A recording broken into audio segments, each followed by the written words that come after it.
GoldenEye. It was a great game, and it still holds up pretty well. I mean, for my last review, I played all the way through it again, and I had an absolute blast. In the 15 years since it came out, there have been a lot of follow-ups and imitations, all with various degrees of success. Now, fair or not, the trouble with every one of them is that they all got measured against GoldenEye.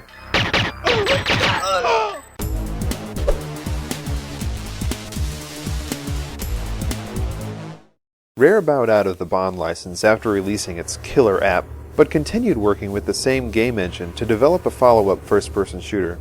Now, for a kid like me obsessed with GoldenEye, it seemed like the wait for Rare's science fiction follow-up was an eternity. Finally, in 2000, Rare released Perfect Dark. The shooter was highly anticipated, being built on the same framework and largely by the same development team as GoldenEye. Plus, I hear the new protagonist is a lady. I hear the new M is a lady. A detail which Rare, of course, couldn't help but pimp. And it's your job to try and save the world. So you've got an important decision to make. What are you going to wear to work? It was a state-of-the-art late-generation N64 game. Everything about it was bigger and better.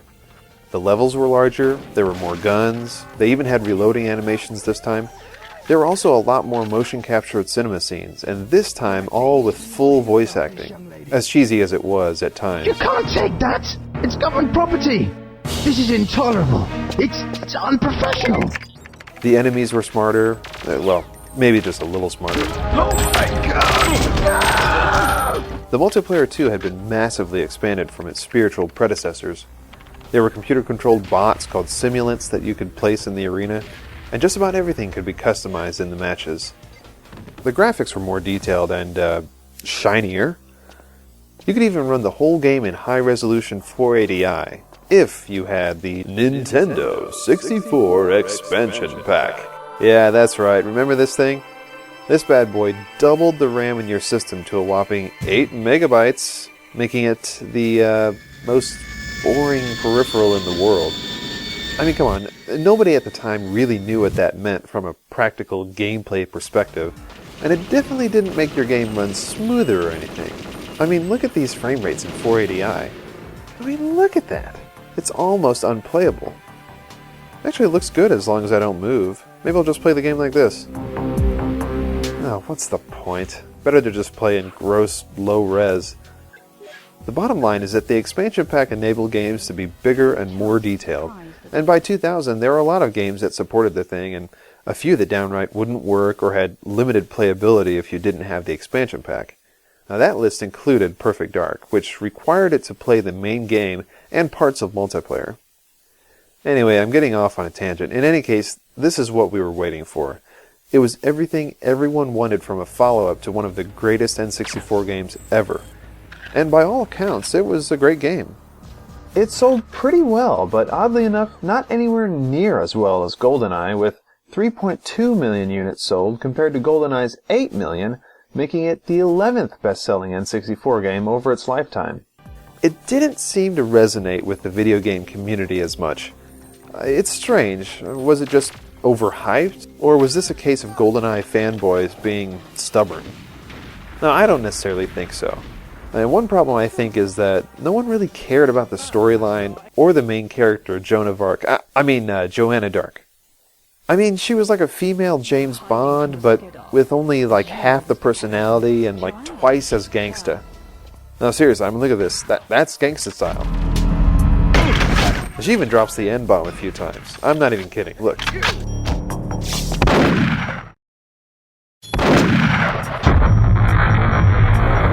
Now, the single-player game turns to dumb about halfway through when you meet this guy.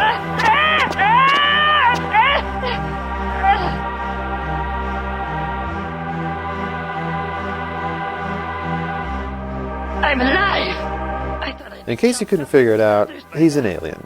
Yeah, like a cliched Roswell-style alien named Elvis. And look at that ship. What is this, the 50s?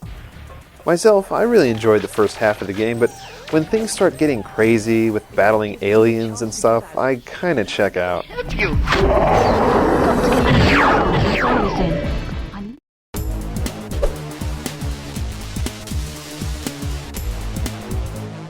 Now, after this point, a few of the designers of GoldenEye and Perfect Dark, including Steve Ellis and David Doak, went on to form the company Free Radical Design, which made the Time Splitters games, first-person games with strong design ties to the classic N64 shooters. Now, I think it's pretty safe to say that Rare could have created an awesome game in GoldenEye, even if they didn't possess the rights to the Bond intellectual property. But since they did, every Bond game that has followed it has had to answer to the fans of the shooter that started it all, for better or worse. Industry giant Electronic Arts scooped up the Bond license after Rare and got to work cranking out games.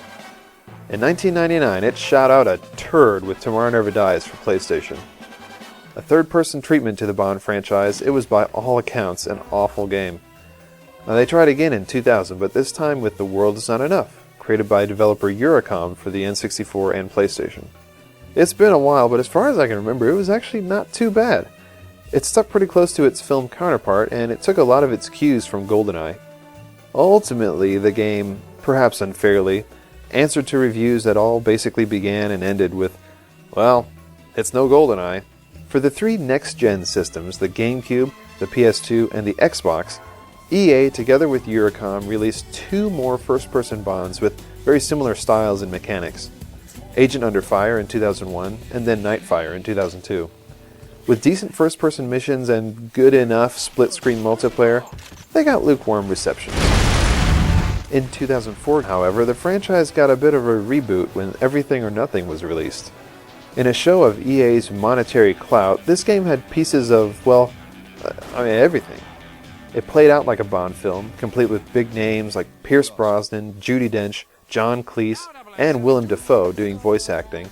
Had an original song and a sexy stylized music video sequence just like the movies.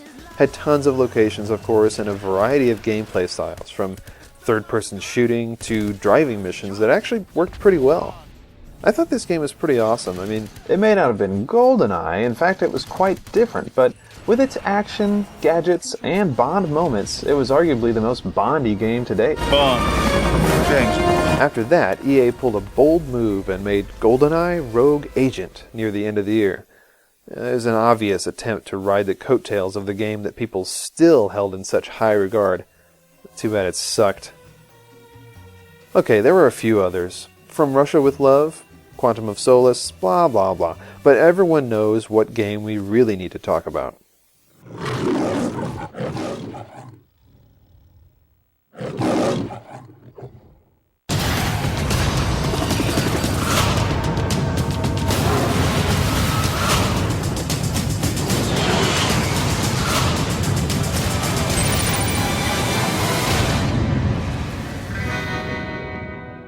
In 2010, a full-fledged reimagining of GoldenEye was released on the Nintendo Wii by Eurocom and Call of Duty publisher Activision, with PS3 and Xbox 360 ports to come just a year later. There was a lot of buzz surrounding the game, and critics were generally positive, but feelings were mixed among N64 GoldenEye diehards. Taken on its own merits, though, I really thought this game was pretty good. Now, being a movie-based video game, I guess a video game based on a video game based on a movie. There are obviously some story details that need to be massaged in order to make the game playable. Original.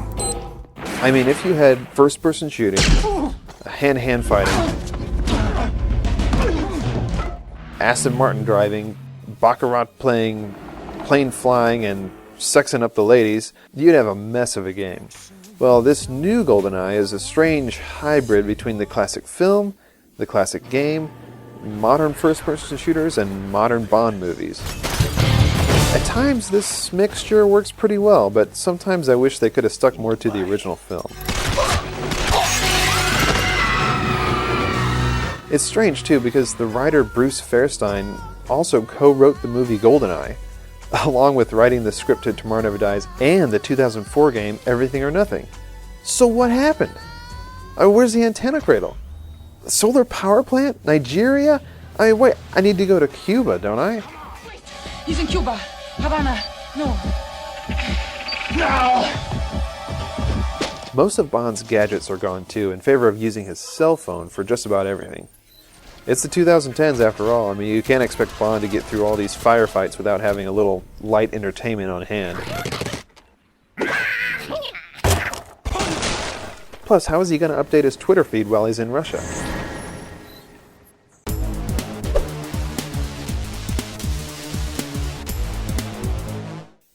If you're a fan of the film, you'll notice right away that all of the major characters have had their actors swapped out.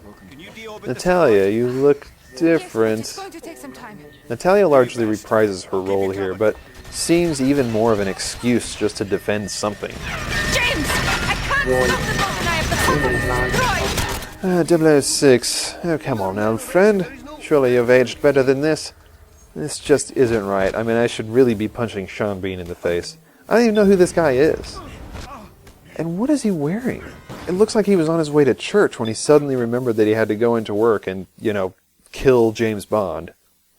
006 is appropriately significant in this game. When you play through the first 2 stages, you meet up with him right away, and you really get an idea of the friendship between Bond and Trevelyan, as you're constantly involved in the banter back and forth and the teamwork throughout the levels.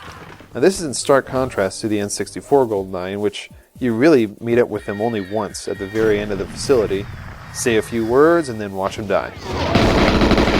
Valentine, you're looking, rough. It's these kind of changes I don't really get. I mean, now Bond's given him the scar on his face instead of a limp.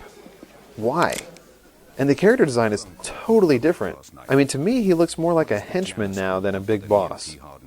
At least he's in a cool level. But you hardly even interact with him. You say hi, you ask him for a favor, then he gets capped by Xenia? That didn't happen in the movie. Xenia is also a pretty large departure. I mean, that's not really her style anyway, if you know what I mean.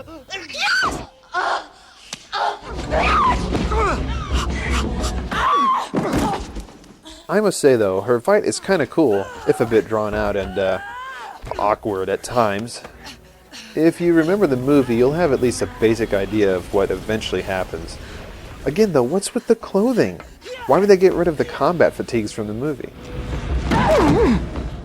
M is here this time, delivering all kinds of helpful information, and thankfully voice acted by Dame Judi Dench herself. Good morning, 007. For the past 3 years, a high-ranking Russian general, Arkady Ourumov, has been stealing... Ourumov, a great and pivotal character in the film, and in this he's equally important to the plot, but of course he's been acted by someone else, and his lines, which were some of the most memorable in the movie, have been rewritten. Yes, the facility scene. This is going to be awesome. Move out.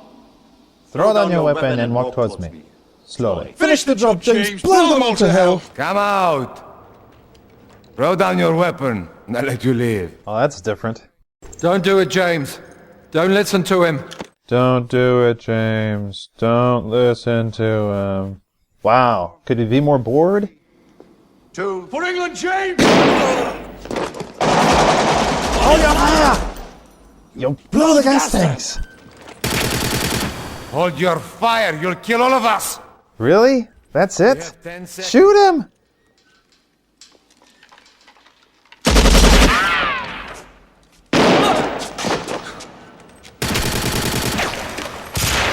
Oh, there you go. Too late. Moving on. There's not much to say about Mishkin. He recites his lines in a pretty bad Russian accent. He doesn't really look anything like the original actor, but his role really isn't different enough to make me too mad. Although I do miss one line in particular. Put it down, General!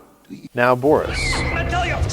It's me, it's Boris! It's Boris! It's Boris! Hello! Boris? Wait, where's Boris? Yeah, so everyone is different, but Boris is completely gone.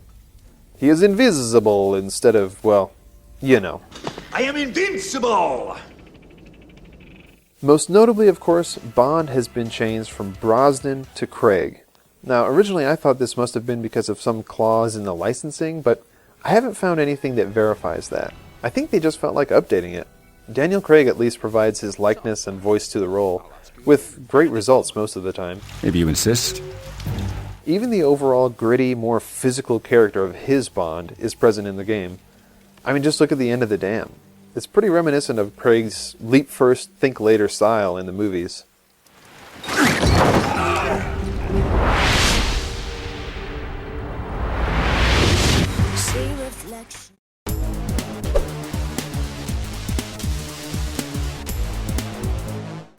Gameplay-wise, comparing the 2010 remake with the original GoldenEye kind of just feels like an exercise in pointing out all of the trends within modern first-person shooters in general. For instance, instead of having the ability to store an infinitely deep inventory of guns and gadgets, today's Bond is limited to 3 guns, one of which is always his MI6 standard issue P99, a trend which we see in many modern games from Battlefield to Call of Duty. In addition, there are reloading animations that feature a depth of field rack focus animation, which is cool, but it lingers just long enough that it can screw up your aim, and it gets really annoying. A lot of weapons have some kind of secondary mode, and you can even screw the silencer on or off of your P99, which is something I wish you could do in a lot more games, but oddly enough, you can't modify secondary weapons like that. You'll find variations of guns with different attachments like scopes, sights, grenade launchers, silencers, but they aren't modular. You'll have to pick up a gun with those things already attached to use it. Have we learned nothing from Crisis?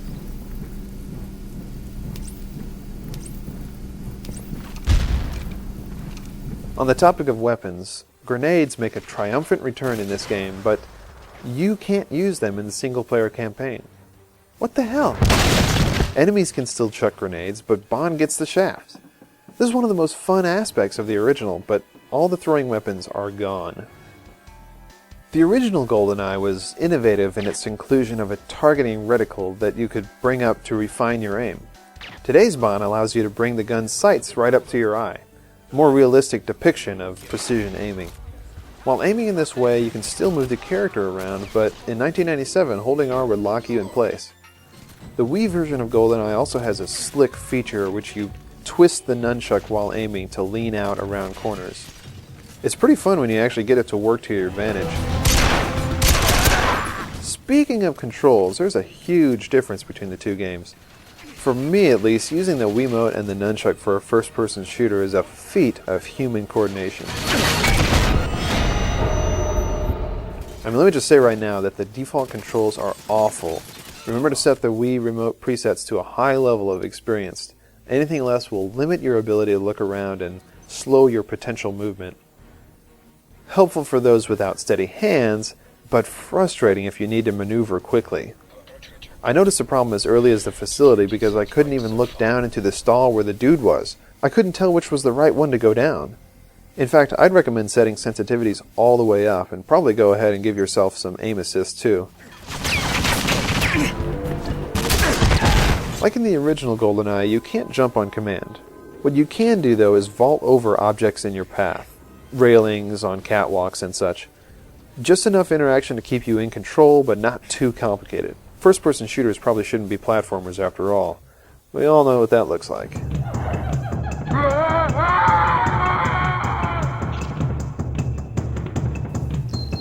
Cinema scenes are well directed, well acted, and generally help to put you into Bond's shoes. Plus, they sometimes have so-called quick-time events where you have to hit a button or wag the Wiimote to survive. Sometimes these sequences can drag on, but often they work pretty well to infuse this shooter with much-needed hand-to-hand combat. A big part of the 006 fight is like this, which is probably the best way to handle that fight in video game form. I mean, remember the movie? They were kicking the crap out of each other.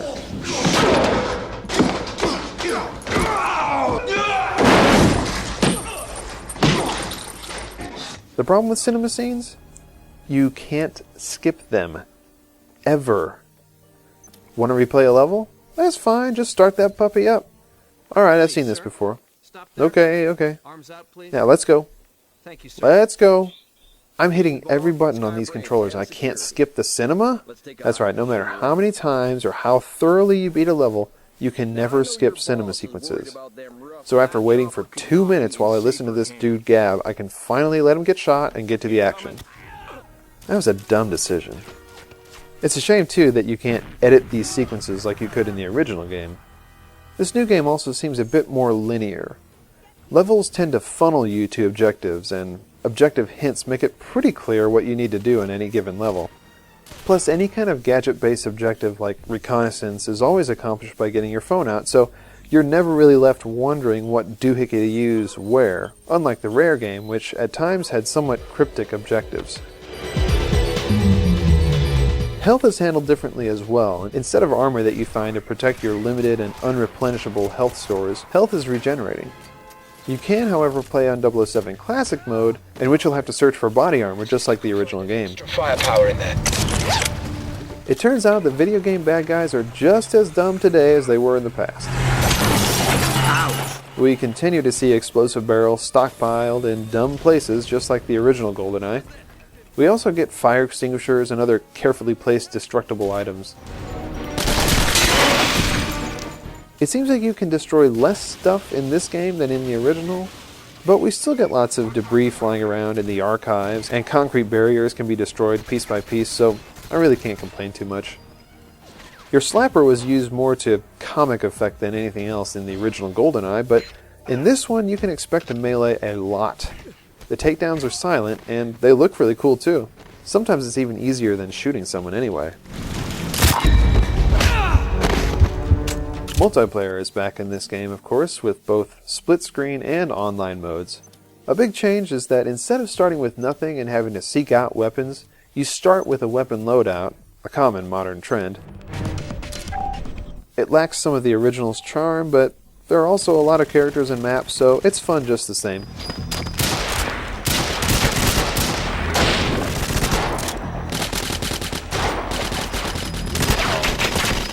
Oh, man. Alright, jeez. God, do I suck that bad? Let's move on.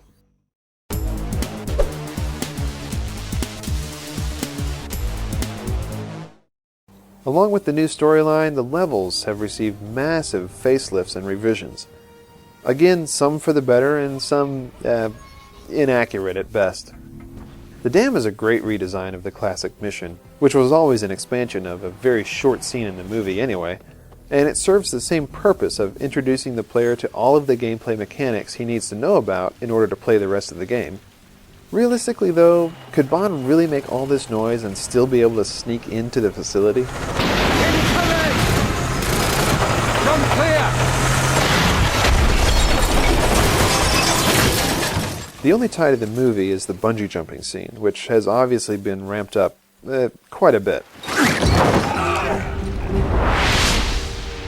The facility is a fantastic redesign.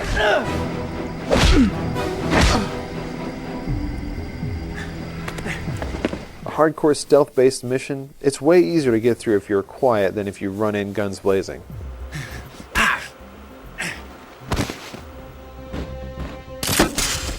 You also interact with 006 several times during the mission before witnessing his demise at the end. Unlike the original, you don't interact with the scientists. Instead, 006 has that honor. With the exception of this dude. Punch in the security codes. Override the lockdown. Wait a second. I know you. Yeah, you're Dominic Green from Quantum of Solace. Yeah. Working your way up the corporate ladder of Bond villains, I see. No. The airfield is the reincarnation of the runway from the original game, and it's similar in that it's a run-and-gun action level, but it's way longer than its senior counterpart. The most notable event here is probably the final plane getaway, which plays out a bit differently than the film, but it's at least closer than the '97 game was.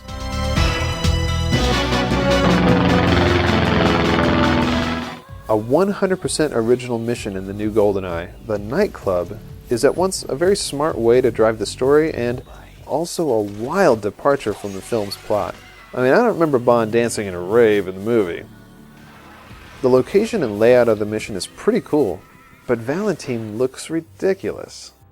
There's also a lame counterfeit conversation between Bond and Xenia that kind of alludes to their relationship in the film, but it really just feels forced. Not bad for a counterfeit. With a new Ferrari in every garage? No, not quite. That belongs to a friend. A tip for your friend. The French registration plates for this year's model start with the letter L. Even the counterfeit ones. The carrier level is a fun remake of the frigate from the original game. It's essentially split into two parts, one ruled by pure run-and-gun action, the other dominated more by stealth. You still rescue hostages, defuse bombs, and the like, but the level design feels even more like a military ship. The Outpost is basically this game's attempt to consolidate the two surface levels from the original. And while the original suffered from a possibly too open sandbox-style layout, this version is far more linear with less exploration, but with a variety of stealth, action, sniping, and just all-out war, it's a decided improvement. The bunker is a similar 2-for-1 consolidation, with elements of the original silo thrown in for good measure, making it almost a 3-for-1? It's here where you meet the new Natalia for the first time, but alas, no Boris. Leave me alone! Possibly my favorite level from the original was the Archives, and this new version doesn't disappoint. It's way bigger. I mean, you're not going to complete this in 120 to get the cheat this time. With constant action and appropriate debris, this is a fun one. They get the architecture and lighting from the film right too. Something that the first one really failed to deliver. Just try to disregard the bad Russian accent on our boy Mishkin here. You are aware of the penalty for terrorism in Russia. Who's the traitor in your government? What do you know about... If the original game's streets level felt boring compared to the film, this game's tank level is too over the top. Humvees? Helicopters? A jet? Feels more like a Star Fox level than a Bond game.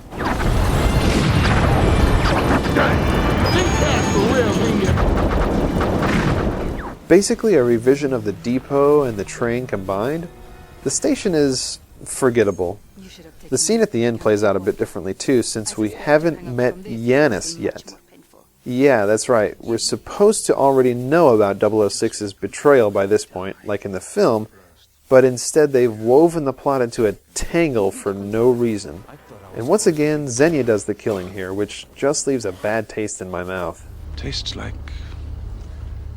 strawberries. I wouldn't know. I would. A nifty redesign of Statue from the original, Memorial Park offers stealth, action, and a relatively faithful recreation of the helicopter escape, though without Natalia. The 006 Yanis reveal needs a rewrite, though. Hello, James. Alec, you're alive. It's nowhere near as impactful as the scene in the film. The jungle is a great recreation of the level in the original that was pushing the technology of the time. Where the original used flat, tree-textured walls to funnel you down the level, this game has a variety of visuals, from rock walls to trees to cliff faces, to really immerse you in the environment as well as keep you on track. There's also a few branching pathways to keep things interesting. And of course there's the fight with Xenia. It's on me! The solar level is highly stealth-based and serves as a kind of replacement for the control and the caverns of the original, though it's only very vaguely similar. The Cradle is a crazy finale to the game and pretty much completely different from its predecessor. Not only will you have to protect Natalia, but there are electrified floors, timed runs, a boss fight, and a friggin' helicopter to top it off. Basically, everything annoying that you could put into a first-person shooter has been stuffed into this level. For England, James. No. For me. For better or worse, this is what us die-hard fans got. Overall, it's enjoyable, and I think it's a pretty good game. But I'm still kind of holding out for that MIA Xbox Live Arcade GoldenEye remake. A high-def remake of the true original. Much like the treatment that Perfect Dark got in 2010, this game was sadly killed in development around 2007 to 2008 due to a lack of licensing agreement. All we have now are a few tantalizing screenshots and a leaked, incredibly low-res video of gameplay from the silo. We can only hope that this project gets rebooted at some point in the future. Maybe in time for the 20-year anniversary.